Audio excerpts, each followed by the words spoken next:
O gato lê. Diva, narrado por ela mesma. Texto baseado no romance Diva, de José de Alencar, por Maria Cristina Rabelo de Moraes. Capítulo 8. Na semana anterior, eu pedi auxílio ao inútil do meu irmão. Acreditei que se ele me ajudasse no trabalho, poderia pôr algum significado à sua existência. Enganara-me. Ele correu a transferir a responsabilidade para o amigo médico. Mesmo sem ter nem ideia da extensão do meu trabalho, quase que o cretino me pôs em maus lençóis. Foi fácil apertá-lo para arrancar-lhe a seguinte confissão. Geraldo apareceu para jantar na casa do companheiro e depois, como quem não quer nada, saiu-se com a seguinte conversa. Agora me lembro, hás de me fazer um favor, Amaral? Farei podendo. Mas olha que é segredo. Se disseres uma palavra, está tudo perdido. Mila é capaz de ficar mal comigo, e eu antes quero estar mal com meu pai do que com ela. Pelo que vejo, tua irmã tem parte nisto? O negócio é dela, eu te conto. A senhora minha irmã tem a mania de dar esmolas. Ah, não sabia. Pois fica sabendo, mas cuidado, não dês o menor sinal de que eu te disse semelhante coisa. Que interesse tenho eu em te comprometer? Pode estar descansado.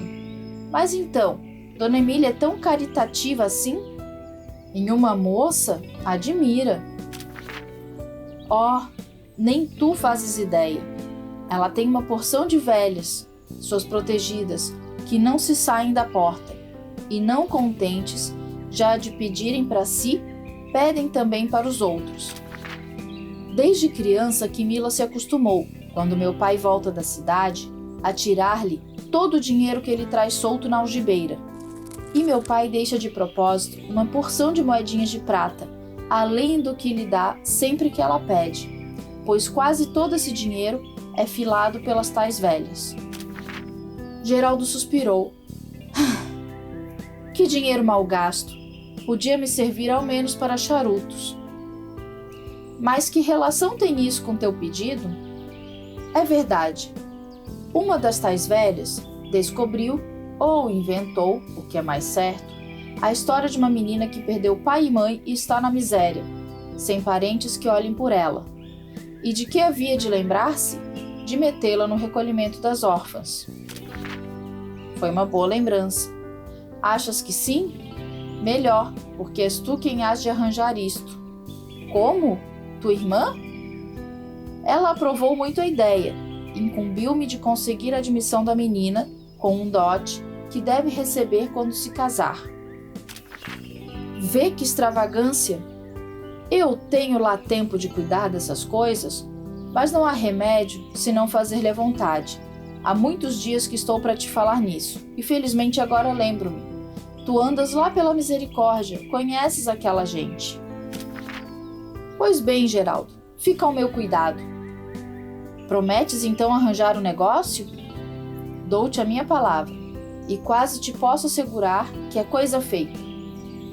Muito bem, mas que seja logo. Mila não me deixa, e eu não sei já que desculpas invente. Amanhã mesmo tratarei disso. E como se chama a menina? Homem, se queres que te diga, não sei. Mila me deu um papel, que eu nem abri. Deve estar no bolso do meu redingote. Pois isso é indispensável, assim como a idade, filiação. Eu vou para casa e te mando o papel hoje mesmo. Toda esta história eu só descobri porque flagrei Geraldo andando pelos meus aposentos, que nem mosca tonta, tentando remexer nas minhas coisas. O papel que lhe dera não estava em seu redingote, perdera-o sabe Deus onde. Sem coragem para confessá-lo, andava rondando meus pertences. Mas quem tem rabo, que nem eu, sempre desconfia dos outros, e flagrei-o com a boca na botija. Por isso, quando sentada ao piano, eu vi o Amaral entrar, e fiquei bastante apreensiva. Rapidamente o cumprimentei, tentando verificar quem é que estava chegando, se o médico ou o almofadinha. Eu precisava saber com quem estava lidando para poder me preparar. Não consegui identificá-lo. Pareceu-me mais um terceiro homem. Eu deveria estar ficando louca. Tratei de retirar-me, indo me refugiar na sacada para evitar perguntas que pudessem surgir. Eu sabia que ele não aparecera aqui em casa para ser bonzinho. Alguma coisa deveria estar aprontando. Se estivesse investigando com mais atenção meu trabalho, já teria descoberto uma porção de coisas que eu não queria que minha família soubesse. Escondida atrás das cortinas, eu ainda poderia acompanhar as conversas, sem precisar participar delas. Porém, devo confessar que não estava preparada para a declaração que estava para ouvir. Senhor Duarte, ele disse enquanto acompanhava meu pai até a sala em que nos encontrávamos.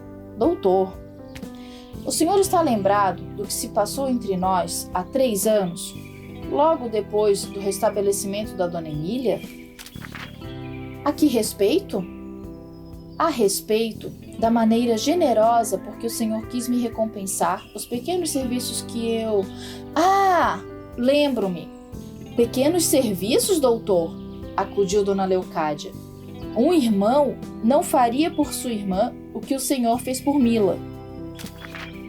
Fiz o meu dever, minha senhora, e nada mais. Um simples dever de médico. Não!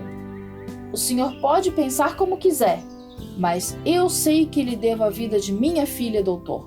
Se não fosse o senhor, que passou 20 e tantos dias quase sem dormir, não pensando em outra coisa, cuida que eu não vi o seu desespero quando Mila piorou? E até uma vez... Perdão, dona Leocádia, ele cortou minha tia. Não viera ali para receber reconhecimento. Tinha outro propósito. A senhora compreende que não vim lembrar o que passou há tanto tempo para provocar elogios que não mereço e que, desculpe, me desagradam sempre. É tal e qual. Sobre isto não é capaz de ceder. Não o contrarie, mana. Está bem, doutor, não se zangue, já me calo. Repito, o médico continuou, não fiz mais do que a minha obrigação, e quando recusei a recompensa generosa que o senhor Duarte me ofereceu, tive para isso uma razão. Não sei se lhe disse. Creio que sim, mas não me recordo bem. Recusei por interesse. Ora, doutor, tia Leocádia exclamou. É verdade, dona Leocádia, por interesse e ambição. Também tenho as minhas superstições. Acreditava, e ainda acredito, que a minha primeira cura me devia dar felicidade, se eu a votasse com pia oferenda à ciência e à humanidade. E não me enganei. Foi sua amizade, senhor Duarte, e a maneira que recomendou meu nome a seus amigos que me fizeram conhecido e chamado. Pensei com meus botões que ele devia mais à tia Leocádia, que o introduzira nos saraus de tia Matilde. Era graças aos seus desfiles naquelas festas que lhe viera a clientela. Diga o seu talento, apressou-se meu pai a exaltar. Isto sim é o que o fez conhecido, e há de torná-lo um dos primeiros médicos do Rio de Janeiro. Não tenho tais pretensões. Já vê, pois, dona Leocádia, que meu desinteresse não passou de uma pequena especulação feita sobre a amizade e gratidão de sua família. O que ele estava dizendo? Só poderia ser mentira. Meu pai não deixaria de pagar suas dívidas, pensei. Foi então que me veio a imagem que eu vira através dos vidros há 4 anos atrás, quando o doutor empurrava a mão do senhor Duarte, rejeitando alguma coisa que lhe era oferecida. Naquela época, eu ainda convalescia e negara me despedir do médico. Sorri ao recordar esses fatos. Nossa rija é antiga, constatei. De qualquer maneira, trazer a meu conhecimento tal dívida me parecia ser muito pouco para levá-lo a abalar-se até aqui. Deveria haver algo mais escondido na manga. Respirei fundo, abandonando a janela, indo sentar-me no sofá. Encaramo-nos duramente. Estava iniciado o combate. Ele continuou. Demais, eu não fui tão desinteressado quanto parecia, porque... deve recordar-se, Sr. Duarte. Recusando naquela ocasião, prometi-lhe, contudo, que se alguma vez me achassem em embaraços, não recorreria a nenhuma outra pessoa. É exato. O senhor deu-me a sua palavra, mas infelizmente ainda não chegou essa ocasião, e receio que nunca chegue. Pois chegou, disse Amaral corando. Porém, nem por um segundo eu acreditei que ele tivesse vindo para se humilhar, pedindo dinheiro na minha presença. Eu devia me preparar para o bote. Seriamente, doutor? Exclamou meu pai. Não sabe quanto isso me alegra. Disponha francamente de mim, quanto precisa. Interesso-me por uma criança desvalida que perdeu os pais. Espero obter a sua entrada no recolhimento das órfãs e desejava, nessa mesma ocasião, fazer-lhe um pequeno dote. Muito bem, doutor, exclamou minha tia. Não pode haver dinheiro mais bem empregado. E eu tenho o maior prazer em concorrer para tão bela ação. De quanto será o dote que nós lhe devemos fazer? Com licença, Sr. Duarte, eu protesto contra este nós. O dote há de ser dado por mim só. Quero ter o egoísmo dessa boa ação, a primeira e talvez a única de minha vida. Que teimoso que ele é, comentou minha tia tolamente. Meu egoísmo, porém, não deve prejudicar minha protegida, privando-a da caridade de uma família que tantos benefícios lhe pode fazer. Por isso, desejo que também a conheçam. Neste momento, ele tirou do bolso o papel que eu dera a Geraldo. Foi então que pude ver o quanto eu já me transformara em diva, pois, se eu ainda fosse Emília, teria me jogado sobre ele, arrancando-lhe o bilhete da mão. Limitei-me a embranquecer e implorar em pensamento que ele não me delatasse. Deste modo, Sr. Duarte, eu persisto ainda na minha primeira ideia, na minha superstição. Especulo ainda. A minha primeira cura será sempre o melhor momento de minha vida. Com o preço dela, poderei remir da desgraça uma pobre criatura. Ao mesmo tempo, livro-o da violência que fiz à sua generosidade, recusando outrora o pagamento dos meus serviços. Até aqui, ele só me lançara ao rosto minhas últimas palavras. Eu só rezava para que ele não fosse além e fizesse com que me arrebatassem os livros de medicina. Permaneci em silêncio e fiz um ar contrito para deixar bem claro que me dera por vencida. E não faria nada que pudesse irritá-lo ainda mais. Eu convivera muito tempo com Geraldo para saber o que o orgulho masculino é capaz de fazer.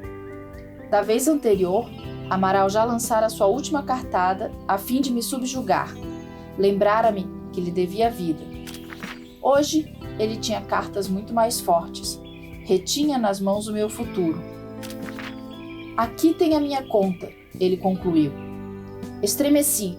Pensei que era a mim que apresentava a soma do preço do meu futuro. No entanto, era a meu pai a quem se dirigia. Mirei trêmula meu agressor, oferecendo-lhe toda a fraqueza do sexo feminino. Terminara? Perguntei-me. Ele não tinha mais nada a acrescentar? Será que guardava as cartas para um próximo debate? Ou simplesmente as desconhecia? Foi então que me dei conta de que ele ignorava. Não fora pesquisar. Jamais acreditou que minhas atividades pudessem ir além da caridade dada à porta. Eu fora salva pelas saias da diva, que jamais se arrastariam por casebres infames. Que é isso? Ouvi meu pai reclamar ressentido. 100.000 réis? Pelo tratamento de Emília? Perguntou minha tia, retesando-se na cadeira ofendida. Acha que é muito? Disse o orgulho ofendido do Amaral, colocando-me preço. Ora, o senhor está zombando conosco, pois havemos de lhe dar essa ridícula quantia pelo trabalho imenso que teve. Essas palavras do Sr. Duarte foram acompanhadas com um movimento involuntário de cabeça, no qual ele apresentava o palácio que nos rodeava. Amaral não previra que, ao escarnecer de mim, avaliando-me muito baixo, ofenderia o pobre velho, desmerecendo-lhe a musa. Não era esse o intuito do rapaz, e tratou de emendar. Que trabalho, umas 20 visitas. que para um médico principiante são generosamente pagas a 5.000 réis. Ele fez pouco do próprio serviço. O que é que você chama de visitas, doutor? Passar as noites em claro? Comentou minha tia mais aliviada, lembrando o apreço que ele tinha dado à sua musa. A conversa estava tomando rumos inesperados. O doutor pretendia apenas humilhar-me, dizendo que eu valia muito pouco. Não estava nas suas contas magoar gente boa como meu pai e minha tia. Olhe lá, dona Leocádia, eu me agasto com a senhora. Decididamente, doutor Amaral, não lhe pago esta conta. Se quiser acrescentar uma cifra, bem, afirmou o Sr. Duarte. Ele barganhava uma cifra a mais. Era o único valor que aceitaria pagar por sua diva, nem um centavo a menos. Ainda me mediu da cabeça aos pés, para ver se encontrava o que o doutor vira em desabono à minha pessoa, que justificasse cobrar tão pouco. O médico estava realmente enrascado e enforcava-se na própria corda. Neste caso, ficaremos como dantes. Acredito que ele já estava bastante arrependido de sua ideia e preferia jamais ter entrado ali para ofender aqueles 2 pobres anciãos, que realmente o queriam muito e fariam qualquer coisa por ele. Escute, doutor, principiou o velho comerciante, dono de um palácio. O melhor é não falarmos mais nisso. O médico atalhou confuso. Resolvi auxiliar a meu inimigo. Ele me fizera muito menos mal do que tinha condições. No fundo, era um bom sujeito, só não sabia lidar muito bem com o orgulho ferido. Mas qual homem sabia? Nem meu velho pai, sempre tão dócil, demonstrava sabê-lo. Afinal, toda desavença se iniciara por causa do orgulho que lhe causava a sua musa. Levantei-me arrebatadamente, interrompendo a discussão. Papai, dê-me essa conta, disse com ar ofendido. Mirei o papel com deliberado desinteresse. Era realmente uma cifra ofensiva pela minha vida. Eu sabia que, como Emília, valia mais que aquilo. Mesmo que fosse só uma diva, ainda assim, como ser humano, valeria muito mais. Contudo, não conseguia evitar que meus olhos se enchessem de lágrimas. Não estava magoada por causa do preço que me fora conferido, pois reconhecia não ser legítimo. Magoava-me o desejo de ferir-me, impresso naquele papel. Sou eu quem devo pagar-lhe. Dirigia-me para aquele que poderia ter sido meu amigo, meu amante, se tivesse, pelo menos, uma vez tentado me ouvir. Rasguei o papel em pedaços, terminando com a discussão. Mila! Murmurou minha tia, docemente vencida pela minha autoridade de musa.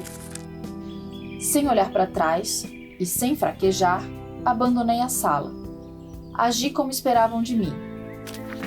Ela tem razão, ainda ouvi meu pai pronunciar, cheio de orgulho de minhas atitudes de rainha.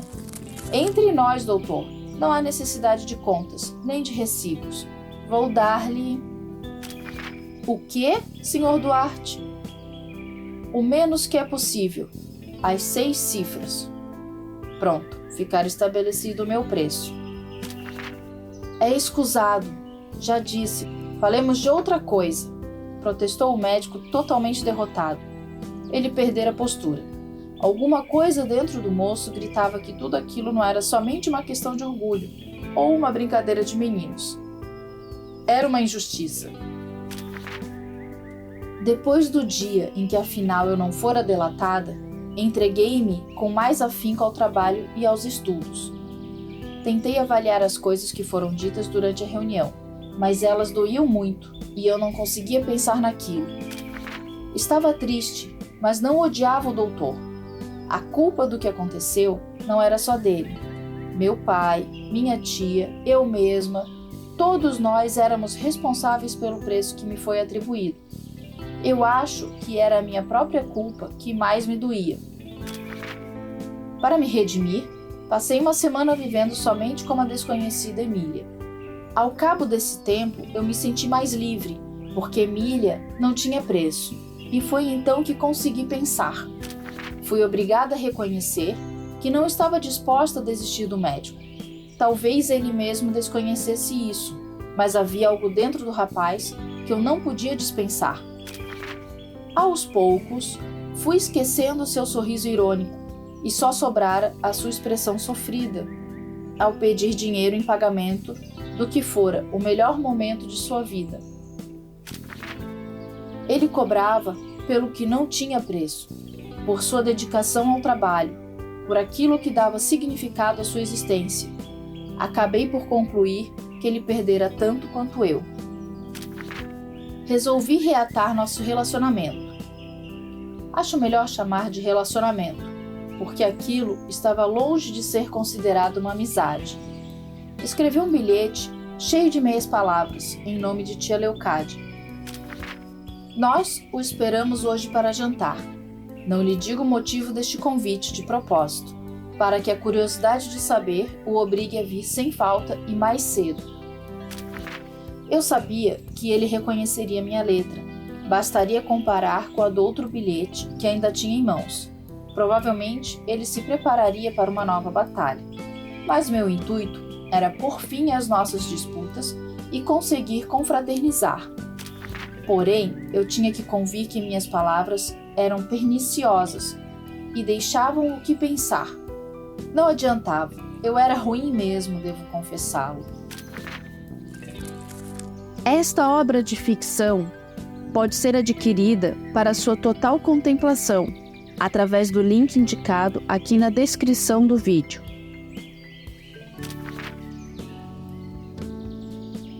Obrigada por nos acompanhar neste capítulo.